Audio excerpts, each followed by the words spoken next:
Welcome to the J3U University podcast. I am your host, John Jewett. And I am your co-host, Luke Miller. Our mission is to elevate the physique coaching standard and deliver the highest level of competitors to the stage. Let's jump into today's episode.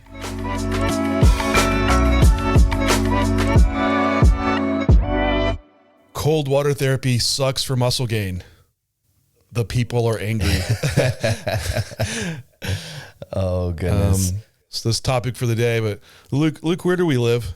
We live in Texas. We live in Texas. Texas is not cold. No, I feel like Luke and I both. There's a lot of prefer the heat. A lot of jacked people that walking around here. So maybe the initial evidence for lack of cold water therapy. I like that is the science. We're laying it out. Yeah, everything's bigger in Texas. Texas is hot. Henceforth, heat equals big people, right? Oh my goodness. Science quote for the day. Oh man, just call us Ned the jacked guys. Isn't it Ned the science guy or whatever it is? Yeah. Or Bill Nye. Bill Nye. Wow. Yeah. Bill Nye. Oh goodness. Before we dive in, how's prep going your way? Prep's going actually really good. I made a decent pull in food last week. Okay. And my it was like 500 calories drop on both non-training and off days. And then also the treadmill just wasn't cutting it to get my heart rate up into range. So I was already getting pretty high, like 9% incline, and I was at 3.1 miles per hour. And so I've done the spin bike now, which is worked actually really well. So man, I can get on that thing in 3 minutes. I'm like up into the 120s. That's awesome. And I'll stay on there for 15 minutes because by the 15-minute mark, like I'll start floating into the 130s for my heart rate. I can just lower it down, but also like the leg pump starts really setting in. Then from there, I just moved my last 10 minutes on the treadmill, and I can easily like keep heart rate up the rest of the time. So that's how I've transitioned like between that two. And by doing that, I pulled like 3 pounds off this week, and like visibly, like it was a huge difference in pics. Like waist dropped like 3/4 of an inch. Like I looked like a bodybuilder again. I felt like, but no, it was good. Yeah. Good progress. So that's awesome. I saw you had a pose down yesterday too in the gym. Yeah. The Fernando, he's from Mexico. He's like in his early 20s, natural, and just looks phenomenal. Yeah. And he's done like, he's prepping himself, which he's 6 weeks out, which if you saw his condition, like it's really good. And he's like, yeah, I've used all the J3U stuff to like self-coach. And that's awesome. It was just really cool. So yeah, we had fun. How about yourself? What's going on? Just surviving. I'm in survival mode right now. Yeah. It's rough. I've literally spent from 5:45 to getting on this podcast, soothing a crying baby. So, and it is 9:15 for those who are trying to do math on how many hours that was. So productivity is at its all-time lowest. So we're getting there. But yeah, that's rough. It'll be all right. It's just part of this initial part. But I think for the cryotherapy / recovery modality conversation, we should probably cover like what we're seeing first, because it seems to be a very popularized, trendy, like cultural thing now to get the cold water immersion tub and make sure you're doing that every part of your morning for that morning routine or post-workout or whatever it is that these people are doing it. And I think for our sector of people, it's going to be pretty important to start to pull out our considerations around that and why we think it shouldn't be used or should be used, and maybe the potential application for it and where it could be. Yeah, it's getting more mainstream, but this is something it's been around for a long time. I was seeing stuff like since the 20s, there's been like these like cold water being done in sport, or like the Polar Bear Club, like the plunges like that. Like this is like things that have been like in little bits of culture, like for a long time in communities. So I think it's just kind of gaining some mainstream traction again. And like in football, like we had the ice tanks and stuff, and people would, if you had to go to the trainer's room, like you'd see guys in there. But I mean, that was kind of it. It was never really, I never really saw it outside of that. But then, we've seen like cryotherapy pop up, and now like, I like specific ice plunge baths are being sold for your like residential home and stuff. So it's interesting and cool papers to be like around this. And just so to lay out like what is cold water therapy, usually like it's being submerged in 50 to 60 degree Fahrenheit water, which I'm sorry if you do Celsius, I can't convert that. For like 10 minutes. That's like the typical therapy approach that we see done. Now, if we do get cryo, we can separate these a bit. Usually that's like negative 200 degrees Fahrenheit for like 2 to 3 minutes, which saying that out loud, negative 200 degrees seems absurd. It seems like, you'd have like just a freeze gun, just spraying someone. They just turn like to immediate popsicle, right? Oh goodness. But some of the benefits that we talk about with this, for us today, like we want to talk specifically to physique athletes around hypertrophy training, strength training. Like if there's other like benefits being promoted through this, like decreases in potentially depression, increases in mood, immune system benefits.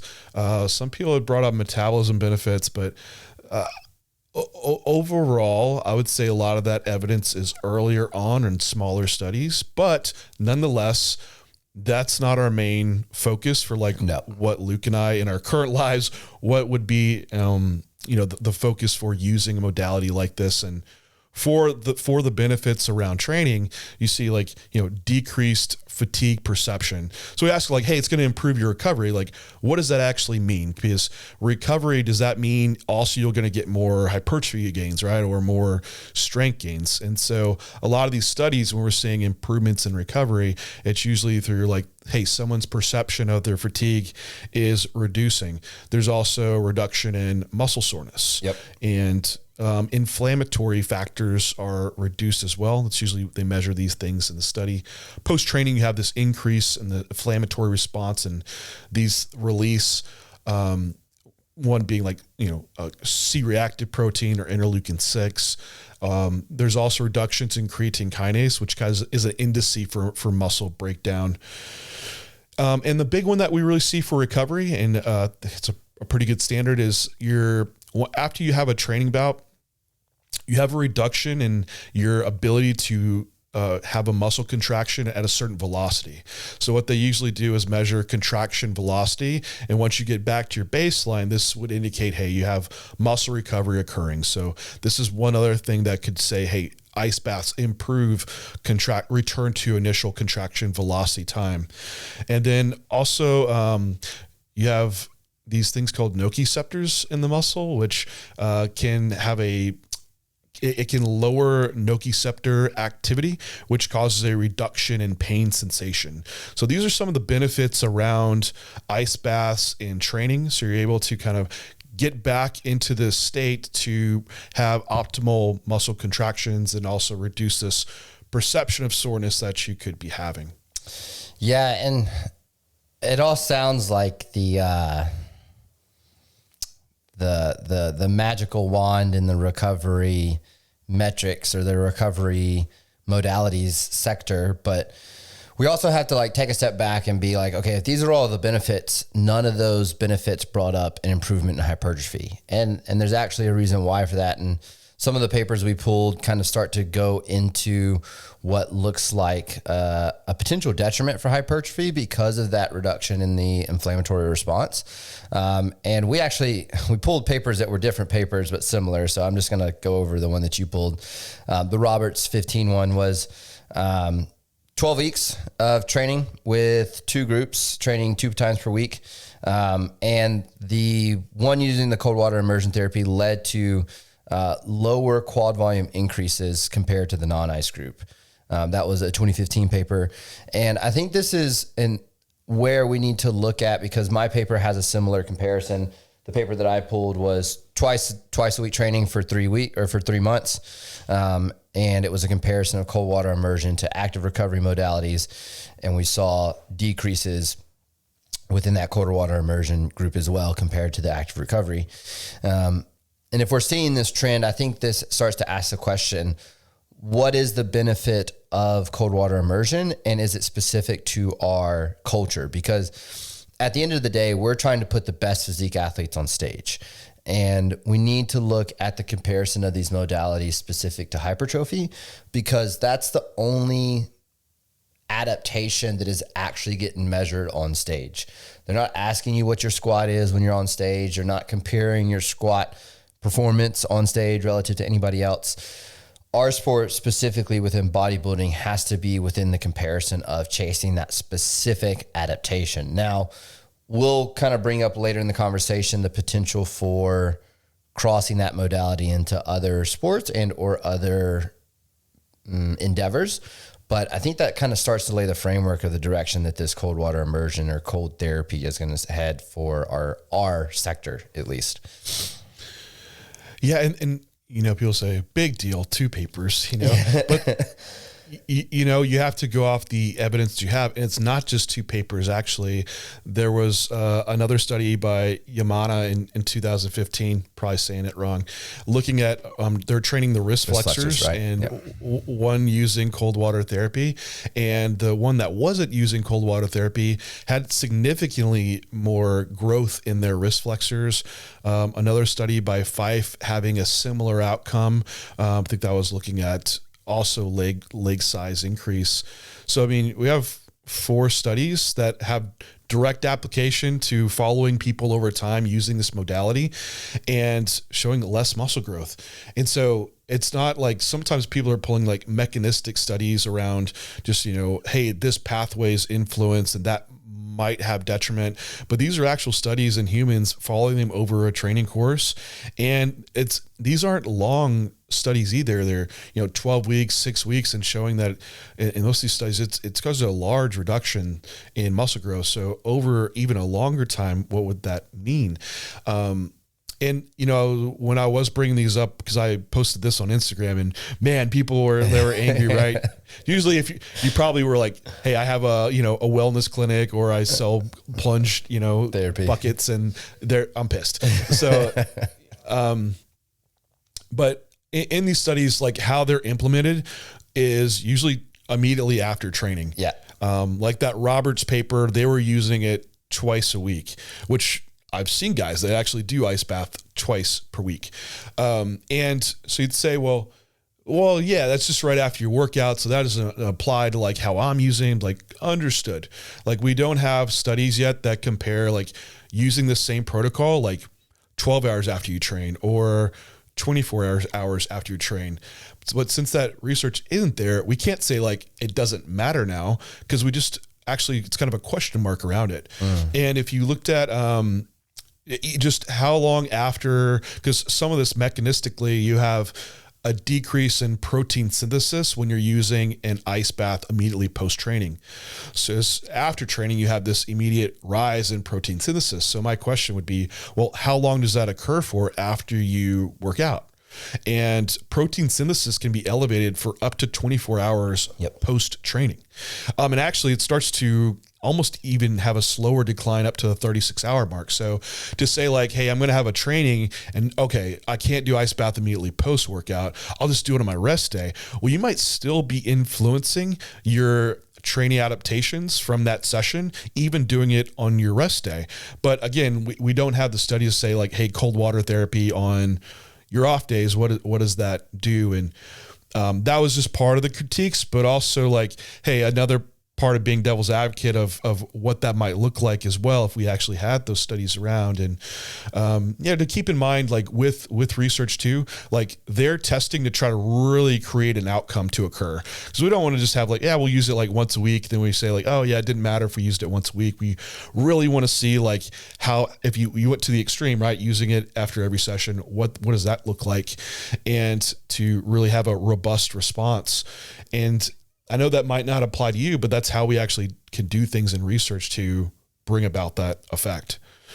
So it is right now currently, like the evidence around hypertrophy and using cold water therapy, it's fairly conclusive that like all these studies show that it has a detriment to hypertrophy. Yeah. So consideration point for sure. Yeah. I think that's not to take away from the fact, like, if it just makes you feel good and you want to use it, by all means, right? Because I know I don't have anybody that coach, but I know someone who's like that, where it's just like an enjoyable part of their day, which for the people that's an enjoyable part of the day, I'm just not a fan. But I get it. Like if it's something that's a part of your routine and you like keeping that as part of your structure, it's like, just understand that you're taking that sacrifice for that, just like with anything, right? So I think the question asked is, and for us, it's always, how do we optimize the process? And if we can optimize it by not partaking in an activity that's going to lower that potential for hypertrophy, even though we don't have data showing it on the rest day, like knowing that protein synthesis elevation is at least 24 hours, if not potentially stretching all the way out to 36, I would really start to raise the question if it even has any application within a bodybuilder that's trying to pursue this at the highest level. And that's kind of where like my thoughts start to go around it. Now, we don't have definitive data for me to say that in a confirmatory manner, but that would be kind of where my thoughts start to lead. But I do think that we can start to have the discussion around other recovery modalities, because it doesn't mean that recovery modalities should be thrown out the window. Yeah, no, it's not. And there's been some good comparison studies around cold water therapy and some of the other modalities as well. There is some differentiation between cryo and cold water therapy. There is. With there was a 2017 paper, and it's an acute study, so they test like knee flexion, and they look at creatine kinase for muscle breakdown, and using either cold water or cryo post, and seeing how quickly do they get back to this output for knee flexion, and also the recovery metrics that they were looking at. And the cold water therapy outperformed cryotherapy in this paper. So it looks like, just from a efficacy standpoint, like cold water therapy could potentially outperform cryo. That kind of leaves the question is, well, if that one has that much more of an impact on all these recovery aspects that might be detrimental to hypertrophy, would cryo be less impactful for hypertrophy? And that was an acute paper, right? So it's not measuring over 12 weeks of training what that means, but still, as a whole, like cold therapy, like what we have to go off of, likely just overall could be impactful. Now, there's another paper comparing cold water therapy and just light cycling, and this was by Peak 2017. Did you read that paper? I didn't read that. Is that the one you looked at? No, but you had another one. I was going to bring up the hot water versus the cold water. That's the one that I kind of read into some. Yeah. Okay. Was that by Peak? Peak was the author on, let me double check. The 12. I think that was 12. I mean, no big deal. 12 weeks of training. But anyway, since I brought it up, this was another acute study. So they resistance trained, and then post workout, they either did cold water therapy or light cycling. And there was no significant difference between the two for lowering inflammatory markers or cellular stress. So cold water therapy was just as effective at just like getting on a spin bike and cycling for 10 minutes. So just a consideration point for things that we start to get into around, practicality, feasibility, and cost of using something like this, that a potentially maybe just a active recovery modality might have good application as well. Now, there is like that meta paper that kind of compares all these modalities. But before we get there, go ahead. Luke, you brought up like heat versus cold. Yeah. And the thing with heat versus cold is like there's a lot of variability in some of the studies that I kind of looked through, because I didn't get to read through all of them, but there was like a couple that showed like very, very similar effects. And then I know the one that you pulled showed a difference in hot water immersion, kind of showing potential benefit in these like anabolic effects compared to cold water immersion. And so I think that leads me to the meta, is kind of where I was going to bring that up, because with the variability in independent studies, where I like to go is trends, right? Like, what does the trend across all of these recovery modalities start to tell us? And I think the meta-analysis that you pulled, that was a comparison of multiple different recovery modalities. I believe cold water immersion, it was cryo, hot water, there was massage therapy, and then what else was in there? Compression therapy. There's also just active recovery, like if you got on the spin bike or something like that. Yeah. And that's the paper that I think for us gives us the most direction to bring up, discuss, and then kind of start to head into application. Because when we look at, and I'm going to just cover the subjective metrics first, just because I think that's kind of where a lot of people are very interested in this. We've already kind of cited some of the potential negative detriments of cold water immersion from a hypertrophy perspective, but from a subjective perspective of improving soreness and how overall fatigued you feel, we actually saw that the massage therapy was like, bar none, the highest performer in reducing that subjective marker for the candidates. Which, okay, so we're looking at recovery modalities, which for most people, the goal there is to improve that subjective feeling. If we get recovery benefits from it from a performance perspective, that's great, but most people are kind of aiming for that within that.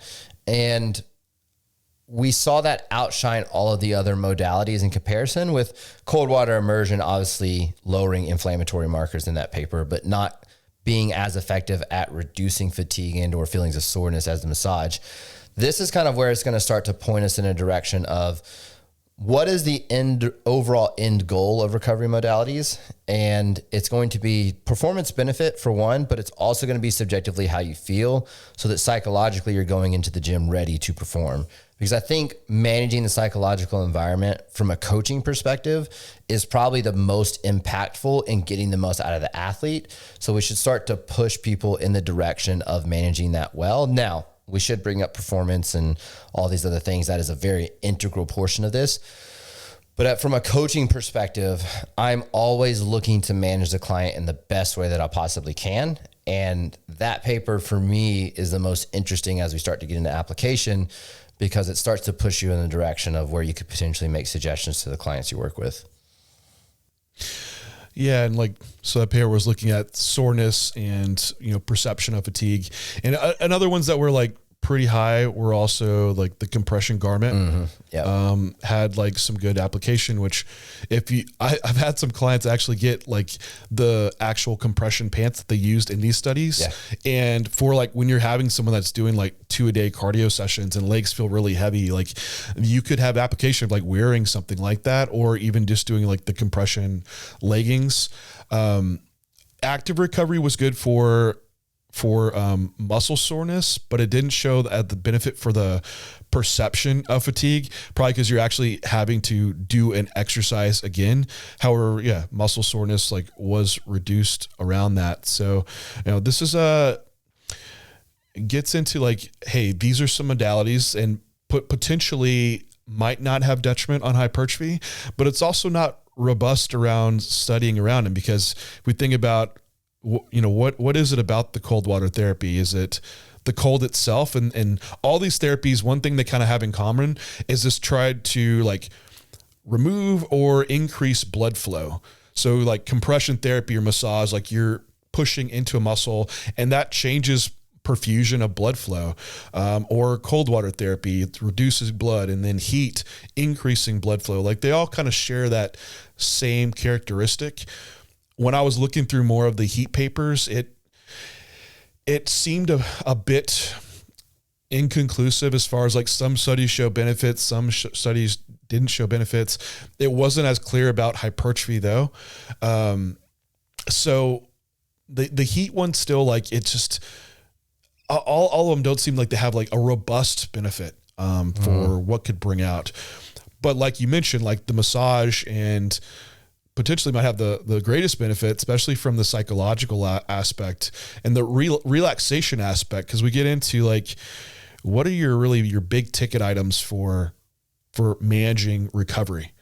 And I know we can easily say like, you know, cold water therapy, this is like my big thing, but then you forget like, hey, really your big ones are sleep. Like sleep's your greatest recovery tool. And then are you eating, you know, a sufficient amount of calories, a sufficient amount of protein for recovery?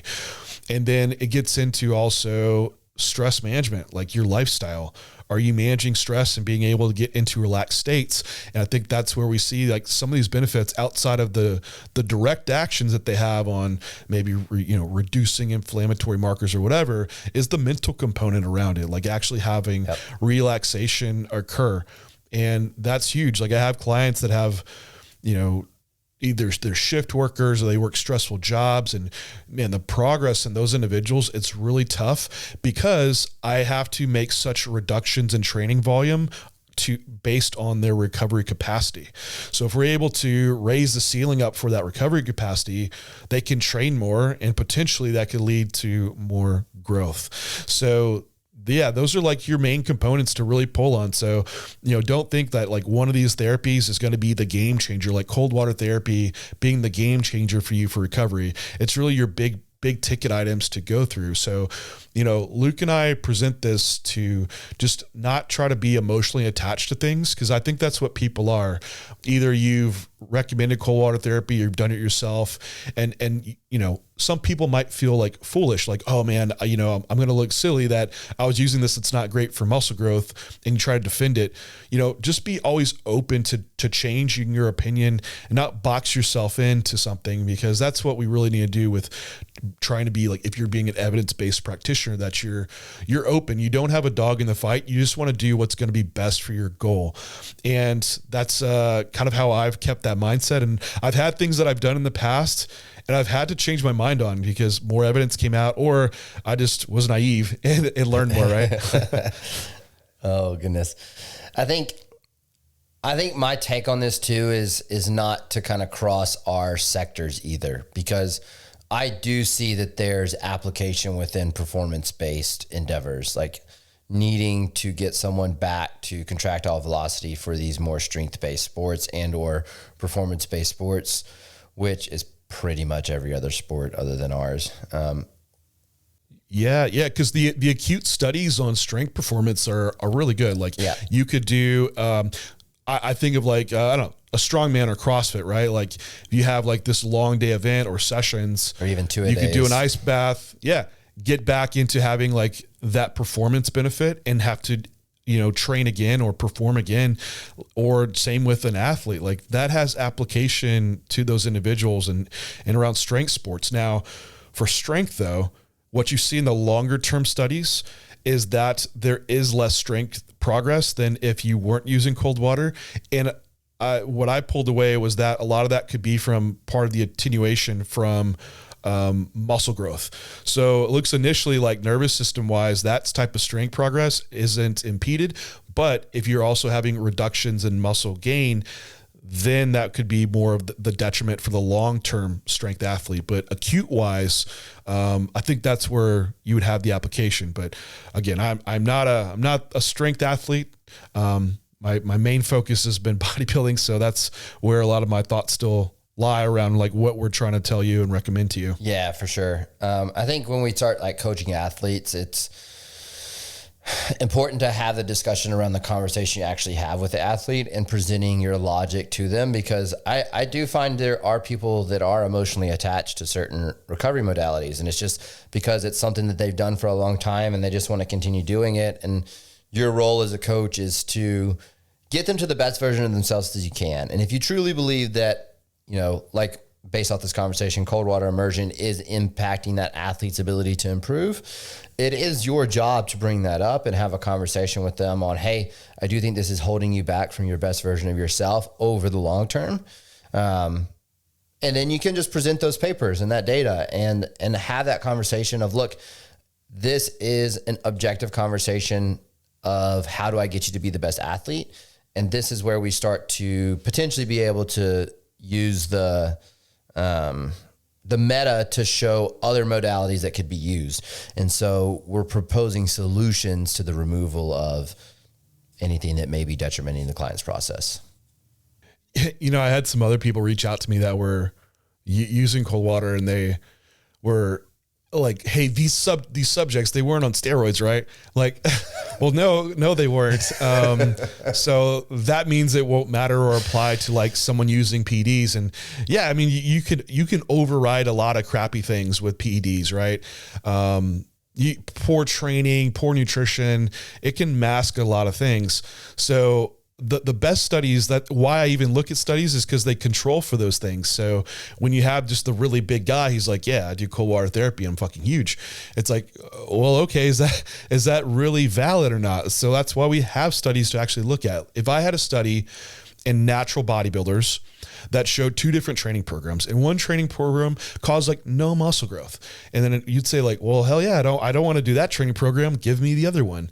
Well, the same thing apply here. If you had natural athletes and I'm showing you cold water therapy caused less muscle growth, you'd say, probably should say the same with the training program. Oh, well, I shouldn't be doing that. So the same kind of thing applies around this. So yeah, just don't be too tied into these.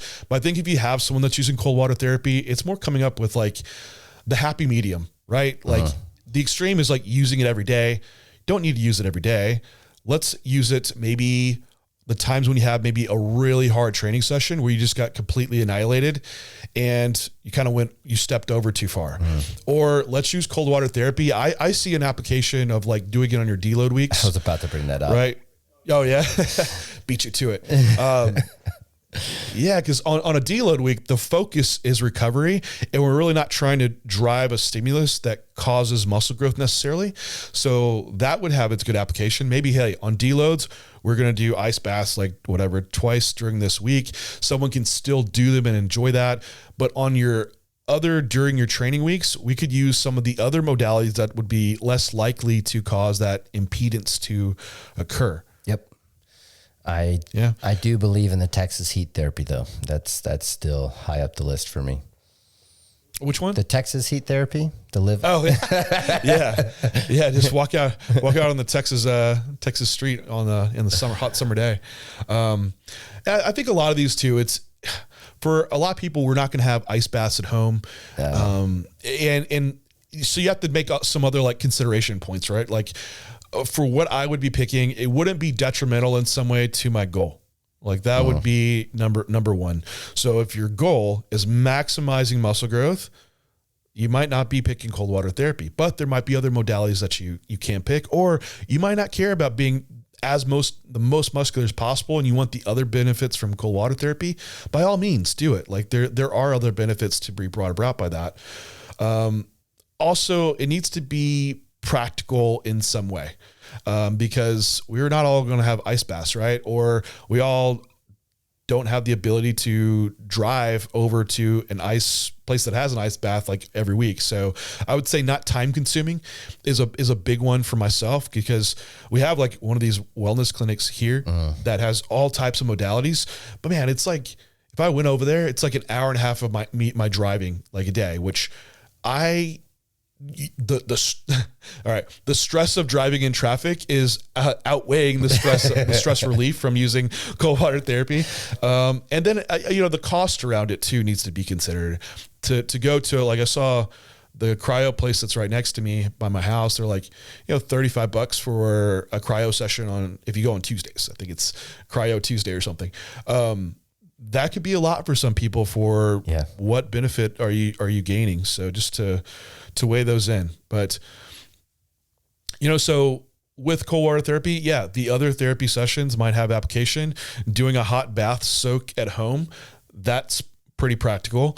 Or even having, if you are going to be doing, I'd say massage work, rotating that in during your actual training mesocycles could potentially be beneficial, but there is a cost around that. Now, I would say the free one, that could have some similar application would just be, hey, just do some foam rolling, like a foam rolling session, like in the evening. Absolutely could work. Or if you have like your massage gun, like it could, have kind of the similar thing of having some self massage work done. Yeah. It's free. It wouldn't be time consuming.